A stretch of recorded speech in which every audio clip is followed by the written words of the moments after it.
Ils sont une trentaine devant le tribunal administratif de Lyon. Militants écologistes et membres d'associations environnementales opposant au projet du Center Parcs de Roibon. Une atteinte, selon eux, à la préservation des espaces naturels. La problématique principale, c'est l'eau, la ressource en eau, aussi bien sur la qualité de l'eau et sur la ressource. Et la seconde problématique, c'est l'atteinte à la biodiversité qui est énorme pour ce projet. Le Center Parcs de l'Isère se fera-t-il ou non?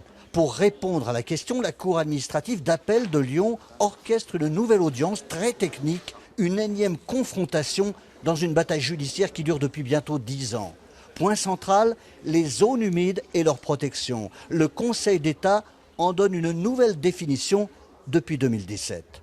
Dans le calcul qui a été refait à la suite de la décision du Conseil d'État de 2017, qui alors c'est un petit peu technique, mais qui invite à prendre de manière cumulative deux types de critères, un critère lié au sol et un critère lié aux fleurs, en fait aux plantes, eh bien ce calcul a été refait par des bureaux d'études et donc on aboutit à un taux de zones humides impactées de 6,3 hectares. Pour les opposants, les zones humides détruites seront bien plus vastes, dans un territoire de plus en plus sensible à la sécheresse. Nous considérons que le dossier tel qu'il avait été présenté au public était sur 76 hectares de zones humides détruites. Les critères modifiés par le Conseil d'État n'ont pas d'incidence et qu'en réalité les études telles qu'elles ont été faites restent valables. La Cour administrative d'appel de Lyon va donc statuer sur le lancement d'une nouvelle expertise pour évaluer ces zones humides. La décision a été mise en délibéré au 21 mai.